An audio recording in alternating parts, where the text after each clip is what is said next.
로마서 11장 13절에서 24절. 내가 이방인인 너희에게 말하노라. 내가 이방인의 사도인 만큼 내 직분을 영광스럽게 여기노니. 어, 오늘은 사실 우리 이방인 성도에게 말씀을 한다라고 분명하게 예, 말씀의 대상자를 말하고 있지만, 사실 우리에게 무슨 직접적인 얘기를 하지 않고 우리의 우리를 교만하지 마라. 그렇게 그 얘기를 하시고 계시는 겁니다. 딴 얘기 아니고 우리 보고 교만하지 마라, 그 얘기를 하는데, 음, 우리가 읽었으니까 생각납니까? 뭐 하지 마라? 자랑하지 마라. 그다음에 뭐 하지 마라? 높은 마음을 품지 마라. 또 어떻게 하라? 도리어 두려워하라. 이 얘기를 오늘 하려고 하는데, 우리가 읽고 그런 얘기가 딱 들으면 이걸 제대로 읽은 거다, 이런 생각이 듭니다. 사실 내가 이방인인 너희에게 말하노라 하지만 뒤로부터는 이방인이라는 말을 안 쓰고 그냥 너희, 너, 그리고 어, 이인칭으로 혹은 일반적인 사람, 이렇게 표시하기도 하고 그렇게 말했습니다. 그래서 이 주석가들은 이거를 일반 신자에게 당부하는 말씀이다, 이렇게 말할 수 있어요. 그래서 이제 그, 음, 그- 말할 수 있지만 그건 일차적인 그 어, 문맥에 대한 이야기를 하고 있는 것이고, 우리는 이 이야기를 나의 이야기로 들어야 되는 것이죠. 그래서 어, 이 앞에서는 뭔 얘기했습니까? 유대인이 넘어지는 얘기를 했잖아요. 그 실족하는 얘기인데 아주 실족하지 않는다, 그 얘기를 하면서 어, 기대를 걸고 있죠. 넘어지지 않는다라고 기대하면서 남은 자가 있기 때문에 안 넘어진다.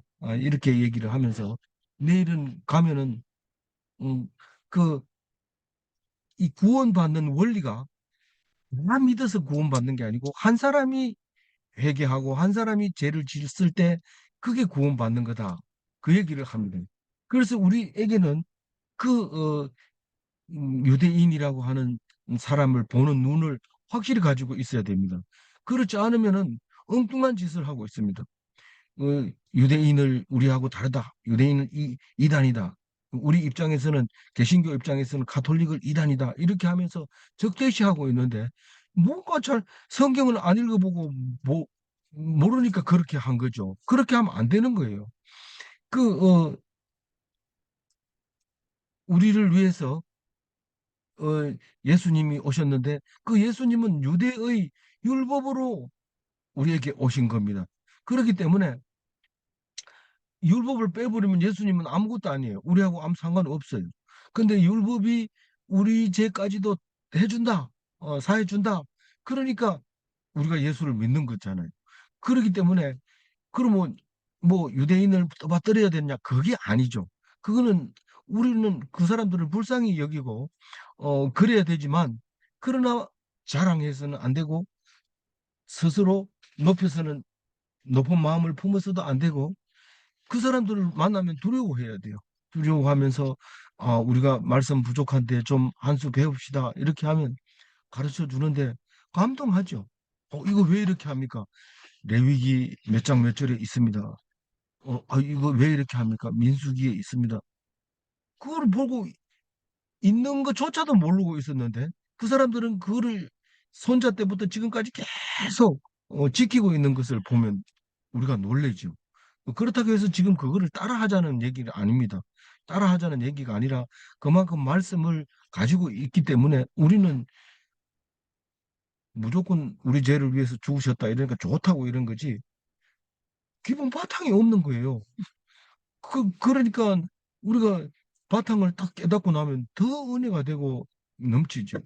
그걸 모르니까 음, 그걸 이용해서 유대인들을 학살할 때는 너희들이 죄 없는 예수를 죽였으니까 죽어야 된다, 이러면서 유대인들을 학살했는 그 히틀러를 생각할 수 있는데, 그와 같은 오류를 범하지 말아야 됩니다.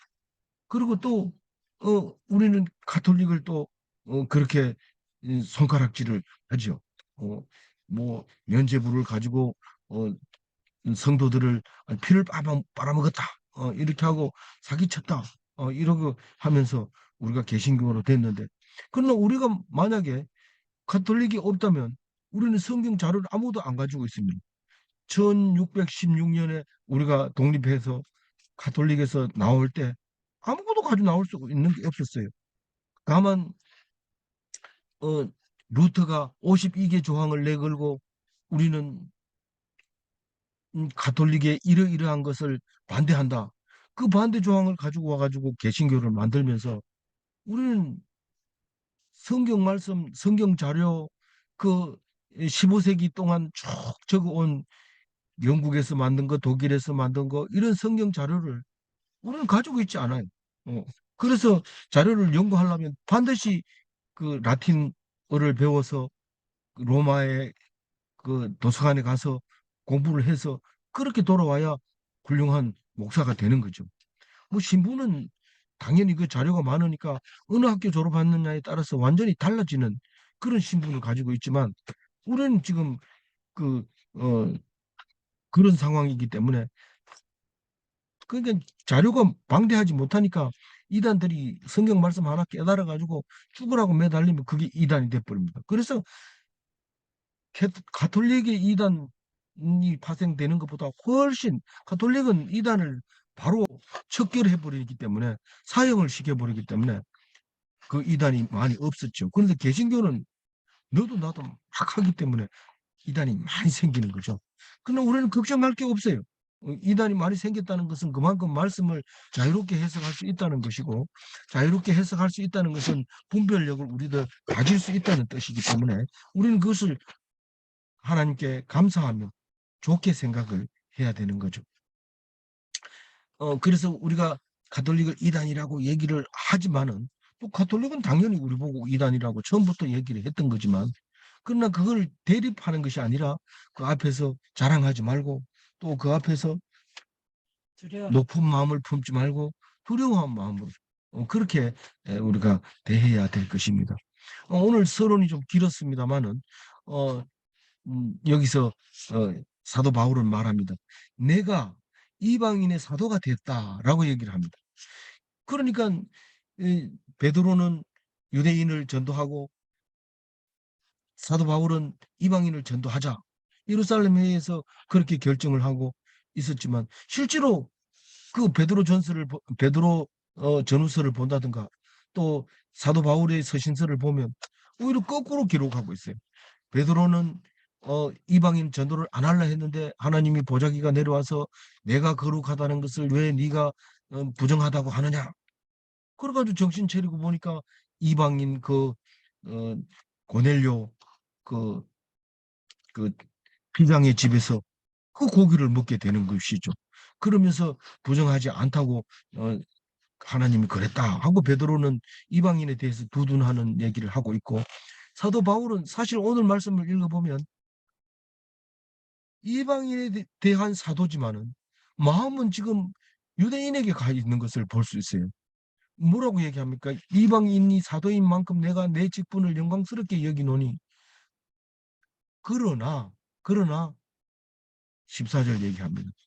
14절 읽어봅니다. 이는 혹 내 권력을 아무쪼록 시기나게 하여 그들 중에서 얼마를 구원하려 함이라. 사실은 사도 바울은 이방인에게 전도를 하면서 아시아에서 마게도냐에서 헬라에서 그리스에서 복음을 전파하면서 항상 이방인을 전도하러 간다 해놓고는 항상 해당에서 전도를 했던 것을 볼 수 있습니다. 음, 그러면서 이방인을 전도해가지고 유대인이 그거 아니다 이러면은 왜 아니야 이렇게 하는 식으로 전도를 했다는 거예요. 시기 나게 해서 그래서 그게 자기 말을 들어주면 이제 개신교인이 탄생하게 되는데 그래서 얼마만큼이라도 다만 얼마라도 조금이라도 구원하려고 내가 지금 열심히 하고 있다. 그럼 이 사도 바울은 이방인을 몇 명이라도 더 구하려고 전도하는 게 아니라 어떻든지 유대인을 전도하려고 애를 쓰는 것을 볼 수 있습니다. 15절 읽어봅니다. 그들을 버리는 것이 세상의 화목이 되거든. 그 받아들이는 것이 죽은 자 가운데서 살아나는 것이 아니면 무엇이리요? 이거를 생각하면 가슴이 에이도록 이 사도 바울은 동족에 대한, 유대인에 대한 뼈아픈 그 말을 하고 있는 것을 볼 수 있습니다. 자기의 백성을 버리고 그걸, 자기 이름을 모르는 사람들을 하나님과 화목하게 하는 것. 우리가 죽을 수밖에 없었던 것은 하나님과 원수되었기 때문에, 알지 못하고 반목하는 것 때문에 하나님이 보지도 못하고 백성들도 하나님을 알지 못했던 거죠. 그러나 유대인들이 예수님을 알지 못함으로 세상 사람들이 예수를 믿게 되는 건데, 그거를 그들이 버리는 것이라고 얘기를 합니다. 다시 말해서 유대인이 버리는 것이란 불신과 불순종의 상태로 그냥 두는 것을 말하고 있는 거예요. 그냥 두는 것은 세상의 백성들, 세상 사람들, 그러니까 너희라고 부르는 일반 신자들을 화목하게 하려고 그렇게 했다는 겁니다. 만약에 유대인이 예수님 오신 걸 알아채리고 전부 예수를 믿는다면 우리는 믿을 새가 없습니다. 그래서 우리는 못 믿습니다. 그러나 지금 그 사람들이 안 믿으니까 우리가 예수를 믿으면서, 너희들이 유대인이 아니라 우리가 참 유대인이다. 너희들이 참 이스라엘이 아니라 우리가 참 이스라엘이다. 그렇게 말하고 있는 것을 말하고 있는 거죠. 화목하게 된 거죠. 그런데 그 받아들이는 것이, 이렇게 얘기하면 그들이 예수를 믿는 것이 이 말입니다. 그 유대인이 예수를 믿는 것이 그 받아들이는 것입니다. 그러면 죽은 자 가운데 살아나는 것이 아니면 무엇이리요? 무슨 말입니까? 이 내 아들이 돌아온 당자죠. 돌아온 당자. 내 아들이 내 몫을, 내가 죽지도 않는데, 내가 죽어야 몫을 가지는데 죽지도 않는데 죽으면 어차피 나 줄 거 아니에요. 맞다. 주세요. 그럼 줘가지고 가서 망해서, 망하면 어떻게 됩니까? 먹고 살 게 없잖아요. 그 돼지 키우는 데 가가지고 그 아르바이트 하다가 돼지가 먹는 쥐업 열매도 먹고 싶어가지고 대들었는데, 돼지가 세요, 사람이 세요? 돼지가 더 잘 먹습니다. 돼지같이 먹으니까 자기는 먹을 게 없어 빼짝 말라가지고. 아버지 집에는 이 농사 짓는 종들이 얼마나 맛있게 먹고 부유하게 사는데 내가 이게 뭔 꼴이나. 그래서 아버지 집에 가서 아들로는 불가능하지만 종으로서 살겠다. 그리고 아버지 집을 찾아오는데 아버지가 그거를 그냥 놔둡니까? 죽었다가 살아온 아들 아니냐. 이걸 어떻게 그냥 놔두냐. 씻기고 목욕시키고 건반지 끼우고 동네 사람들 불러다가 잔치를 하는 거죠. 이게 유대인이 안 믿었는데 믿는다면, 이게 아니면 뭐라고 표현할 수 있겠느냐. 그렇게 얘기를 사도 바울이 합니다. 간절하죠. 그 마음속에 뜨거운 마음을 볼 수 있습니다. 16절 읽어볼까요? 제사하는 처음 익은 곡식 가루가 거룩한즉 떡덩이도 그러하고 뿌리가 거룩한즉 가지도 그러한다. 그러니까 사실은 우리는 돌아온 당자 이야기를 할 때 보면 맞이가 따로 있죠. 둘째 아들이 그렇게 하죠. 그 둘째 아들이 그렇게 하는데, 이 비유는 둘째 아들이지만 사실은 믿음으로 보면 장자입니다. 이 장자가 음, 처음 익은 곡식입니다. 이 처음 익은 곡식 가루 이랬는데, 여기서 우리는 절기에 대해서 확실히 알아야 됩니다. 이 절기는 처음 곡식 단을 벨 때 첫 단을 타작마당에서 따로 베가지고 묶어 놓습니다. 그리고 이 성경이 쓰여질 때는 그렇습니다. 지금은 훨씬 이 보리 농사의 그 추수 기간이 짧아졌고, 또 상황, 또 절기도 달력도 달라져 있기 때문에 말할 수 없지만, 이 모세 오경을 보면 초실절이 6월절이 각 6월절이 초실절로 표현할 때가 있습니다. 그래서 실제로 초실절이라고 하는 맥주의 초실절이라고 이름을 붙인 초실절은 맥주절로 우리가 이제 변경돼서 사용하고 있는데, 이것은 오순절날 드리는 제사가 맥주의 초실절이었어요.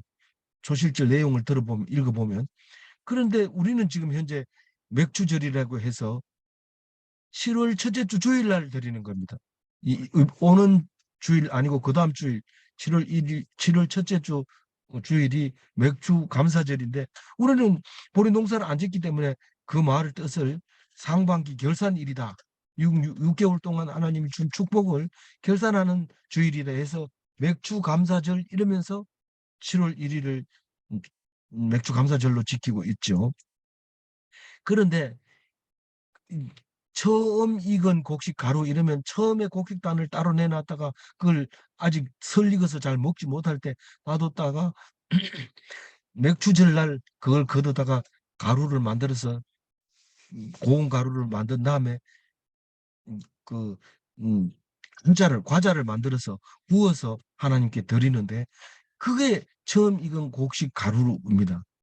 그러니까 처음 익은 곡식 가루로 떡을 만들어 드렸기 때문에 그 다음부터 드리는 곡식은 전부 다 하나님의 것이기 때문에 아무나 줄 수 없습니다. 그거는 유대인에게만 나눠 먹고 이방인에게는 줄 수 없는 떡이 그겁니다.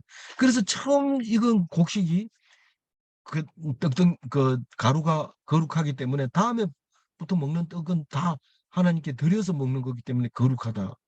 지금 이게 이제 나중에 할랄 음식으로 돼서 제사 지내고 먹은 음식은 다른 음식하고 달라서 탈날 이렇게 도장을 찍어주면 그, 그 무슬림들은 그게 처음 것이 거룩했기 때문에 뒤에 거 다 거룩하다 이래가지고 그걸 사 먹죠. 이 마찬가지로 이 뿌리가 거룩한 적 가지도 그러하니라. 이 유대인들은 뿌리라는 거죠. 뿌리기 때문에 뿌리에서 진액을 주면 가지가 그 뿌리에 그것을 먹고 자라기 때문에 그렇단 말입니다. 그러면 18절은 어떤 얘기를 하고 있습니까? 17절 읽어봅니다.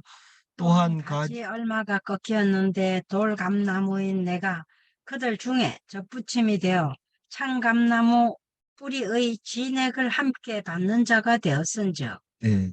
이 감람나무는 올리브 나무인데 우리는 잘 모릅니다. 그런데 그 중동 지방에 가면 올리브 나무가 많이 심겨져 있습니다. 지금 감람산이라고 하는 그 올리브 마운틴에 가면 아직도 감람나무 밭이 있습니다. 아주 늙어서 속이 막 보이는 그런 감람나무도 있는데 거기에서 그 참감나무가 있고 돌감나무가 있고 똑같습니다. 이 우리 감나무도 마찬가지입니다. 참감나무는 감나무라 하지만 돌감나무는 음, 고염이라고 말하죠. 근데 고염은 좀 그 생명력이 강합니다. 그래서 어, 감이 자꾸 빠질 때는 그 고염을 뿌리를 고염에 써 있고 열매는 가지는 참감 감나무에 가지를 꺾어다가 고염나무 뿌리에다 딱 꼽으면 그 뿌리에서 그 생, 그, 음, 그 병충해를 이기는 힘이 이 뿌리에서 올라와가지고 감이 안 떨어지고 잘 열매를 맺습니다. 이거는 감람나무의 경우에는 좀 달랐던 것 같아요. 이 비유하는 거 보면 만약에 우리 감나무 얘기한다면 이거는 안 맞지만은 우리가 잘 모르는 감람나무 얘기하니까 알 수 있는 거죠. 왜 돌감나무를 접붙였는지 그거는 알 수 없지만 우리가 한번 볼 수 있습니다. 이 그 그래서 가지가 또한 가지가 얼마가 꺾였는데 돌감나무인 네가 이런 말을 할 때 가지가 얼마가 꺾였다는 얘기는 돌감나무가 이제 참감나무가 가지가 꺾여 있어요. 꺾여 있는데 꺾여 있으면 감나무 죽으니까 그걸 이제 돌감나무를 갖다가 이렇게 붙여줘야 되는데 돌감나무인 네가 참감나무인 가지 꺾여 있는 그 부분에다가 다 붙였다 이 말이죠. 부- 가지 잘랐는 부분에 너희들이 붙임이 됐다 이 말입니다. 그러니까 참감나무의 뿌리 진액을 받아서 열매를 맺게 되는데 그러니까 뿌리가 거룩하니까 너희도 거룩하니까 만약에 너희는 거룩하고 유대인이 거룩하지 않다면 앞뒤가 안 맞는다 이 말이죠. 그러니까 18절 읽어보면 그 그 가지들을 가지들을 향하여 자랑하지 말라. 자랑할지라도 내가 뿌리를 보존하는 것이 아니요 뿌리가 너를 보존하는 것이니. 우리가 자랑하지 마라 이렇게 했을 때 뭐 딴 사람 보다가 가톨릭에 대해서 가톨릭 앞에서 교인들 앞에서 자랑하지 말고 교인들이라기보다 그 가톨릭 앞에서 자랑하지 말고 그 유대인 앞에서 자랑하지 말라 이런 말로 들리죠. 그러니까 뭐 원래 자랑은 하지 말아야 되지만 그 사람들 앞에서 그렇게 하는 것은 너무 웃기는 거다라는 거죠. 적어도 신앙에 대해서 말하는 거죠. 그러니까 음, 그 뿌리 너희들이 자랑할 일이 있다 할지라도 그 뿌리가 너희들을 보존하는 것이고 그 뿌리가 아니면은 너희들을 보존할 수 없다는 겁니다. 우리가 교회를 잘 짓고 성당을 잘 지어가지고 유대인 앞에서 딱 보여줍니다. 유대인들은 기껏해야 회당이라고 해가지고 조그맣게 숫자가 많습니다. 모여서 거기서 두루마리를 읽으면서 서로 토론하고 하바루타를 하도록 그렇게 만들어져 있는 것이기 때문에 그 사람들 앞에 가가지고 자랑하면은 우리가 이런 많은 사람이 믿고 힘도 센 사람들이 있고 돈 많은 사람들이 있다 이렇게 얘기하면 돈, 돈 이러면 유대인들만큼 센 사람은 없어요. 미국 가면 부자는 다 유대인들이고 지식, 성경에서 얼마나 큰 지식이 있는데 너희들이 성경을 알아 이런데 성경? 그건 우리가 여태까지 보존해왔다. 노벨상 다 유대인이 받는다. 이런 식으로 얘기를 하게 됩니다. 그래서 뿌리라는 것은 이건 말씀이다. 이렇게 생각하면 아무리 큰 교회라도 말씀이 없으면 보존을 못한다는 거죠. 보존하는 것은 말씀이다. 라고 얘기를 합니다. 그 말씀은 어디서 나오냐? 유대에서 났다는 거죠. 아무리 큰 교회라도 말씀이 없으면 술집으로 팔립니다.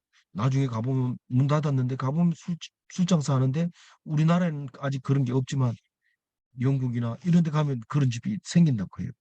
그러니 말씀만 있으면 아무리 작은 교회도 유지하게 되고 아무리 큰 교회에 사람 2명이 있다 하더라도 2명 있으면 2명 가지고 3명 있으면 3명 가지고 절대로 그 건물이 술집으로 팔리지 않습니다. 근데 말씀이 없으면 팔릴 수밖에 없는 거죠. 그러니까 그 뿌리를 보존하는 것은 말씀이다. 아, 너희들이 자랑하는 것을 보존하는 것은 뿌리다. 그렇게 말할 때 우리는 이 뿌리가 유대에서 났다는 것을 인정해야 될 것입니다. 19절 읽어봅니다. 그러면 내 말이 가지들이 꺾인 것은 나로 접붙임을 받게 하려 함이라 하리니. 그, 그 말이 맞다는 거예요. 니들이 지금 예수 안 믿는 것은 우리를 믿게 하려고 그런 거다라는 겁니다. 여러 가지 말로 표현합니다. 시기 나게 하려고 너희들이 안 믿으니까 이 사람들은 믿었다는 것을 알게 하려고 여러 가지 말로 합니다. 맞습니다. 그러기 돌감나무를 위하여 창감나무가 가지가 꺾였다. 이 말이 맞다는 겁니다. 20절 읽어봅니다. 옳도다. 그들은 믿지 아니함으로 꺾이고 너는 믿음으로 섰느니라. 높은 마음을 품지 말고 도리어 두려워하라. 맞지만은 높은 마음을 품지 말고 두려워하지 마라. 두려워하라. 두려워하라. 다른 사람한테 가서는 두려워하지 마라 하는데 유대인 앞에서는 두려워하라고 얘기를. 31절, 21절. 하나님이 원 가지들도 아끼지 아니하셨은즉 너도 아끼지 아니하시리라.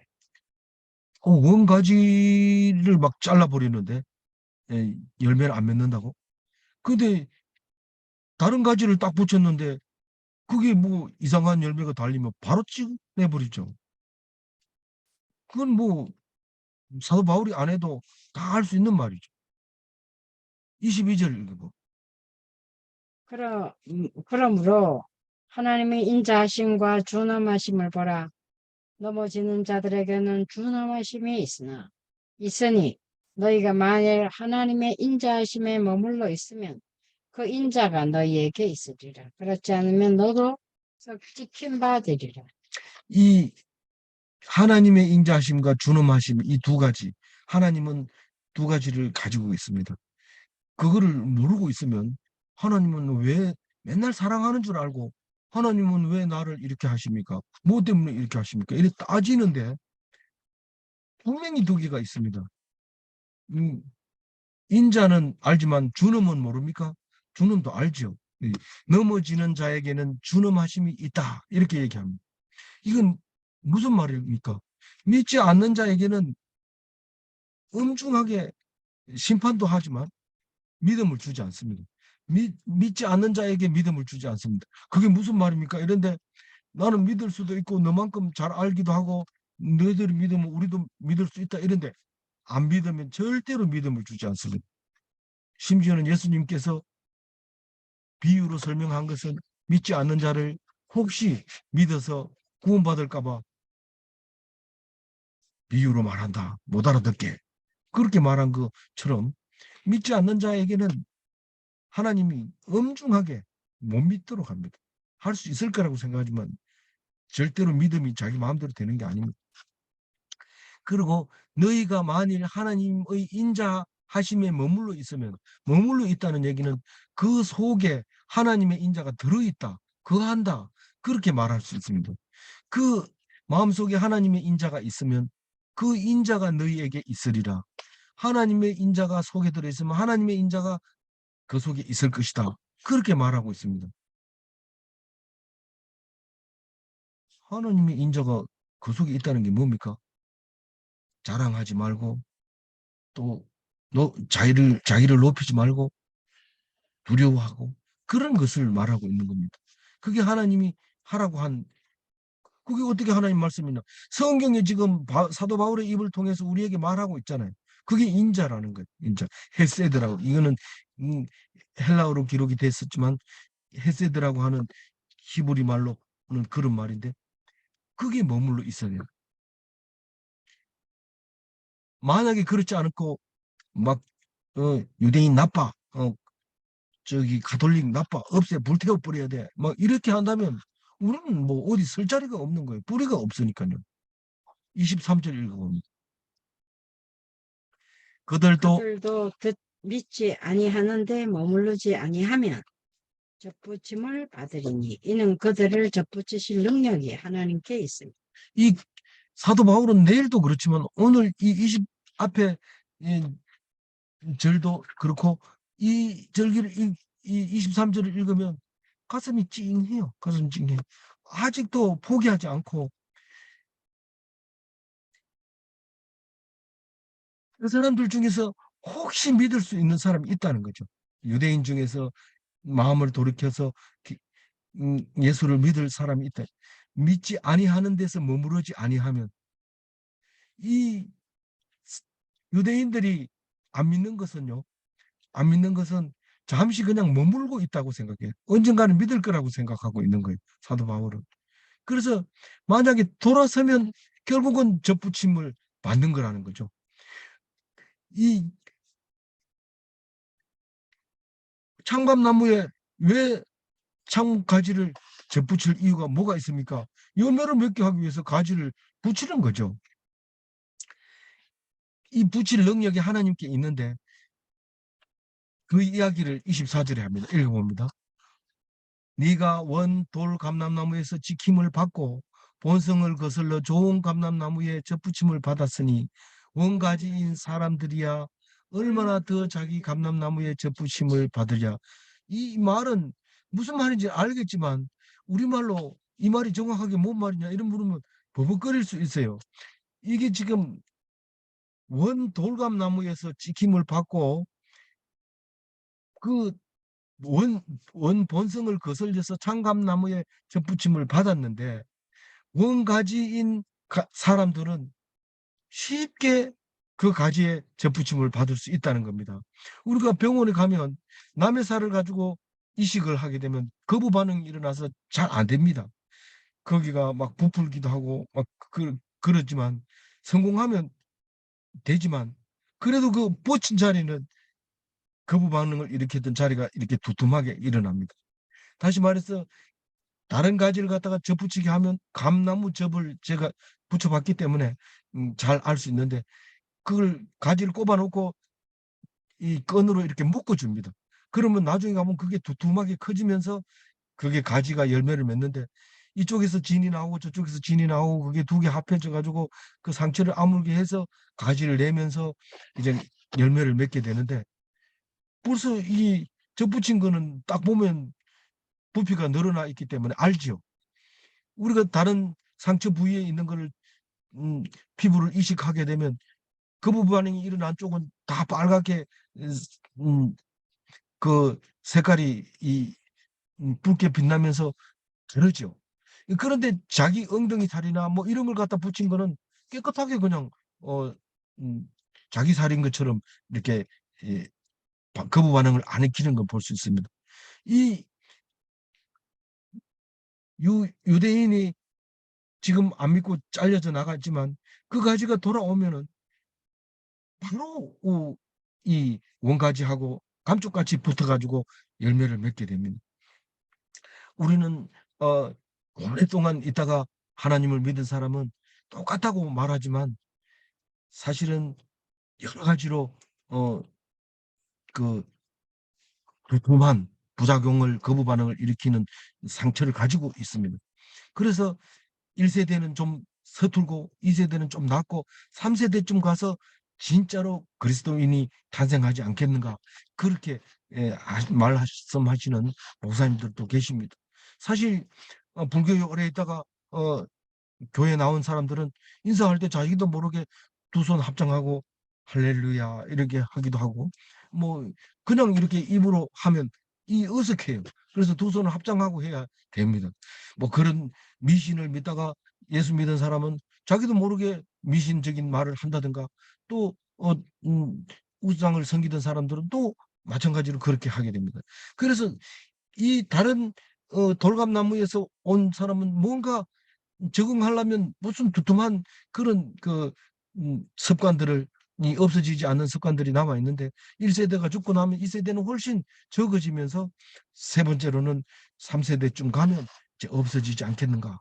우리가 아직은 특히 이 사도 바울이 전도하고 있는 이 이방인들에게는 아직까지도 어, 헬라의 그 첫, 그 음, 그런 신들의 이야기들을 자기도 모르게 하고 성경 속에도 많이 나오지만 그렇게 될 때 그게 없어질 때까지 다시 말해서 유대인만큼 되기는 쉽지는 않다는 거죠. 그러나 유대인이 예수 믿기 시작하면 끄러낌이 없고 매끈하고 우리를 신약과 구약을 가지고 잘 먹이는 다시 말해서 곡간을 맡아서 한 것과 새 것을 가지고 와서 잘 먹일 수 있는 그 누구를 얘기할 때 그렇게 했어요? 어, 유대인 중에서 서기관들이 이 하나님의 에, 백성이 되면 예수 믿는 사람이 되면 얼마나 좋을까? 사도 바울이 그런 얘기를 예수님이 하셨나요? 그 얘기를 하시는 것을 볼 수 있습니다. 그래서 우리는 음, 이제 유대인을 보는 눈, 또 그리고 가톨릭을 보는 눈을 새롭게 해야 합니다. 그리고 적대시하는 것은 결코 하나님은 용서하지 않습니다. 음, 우리는 그 사람들 앞에 그냥 그 사람들한테 어떻게 해줄 필요 없어요. 그냥 그 앞에서 자랑하지 말고 그리고 높은 마음을 품지 말고 두려워하는 마음으로 그렇게 해서 어, 하나님 나라를 더 하나님을 기쁘시게 해드려야 된다. 그렇게 말씀드립니다. 어, 오늘 22절 읽고 정리를 하겠습니다. 22절 읽어봅니다. 그러므로 하나님의 인자하심과 준엄하심을 보라. 넘어지는 자들에게는 준엄하심이 있으니 너희가 만일 하나님의 인자하심에 머물러 있으면 그 인자가 너희에게 있으리라.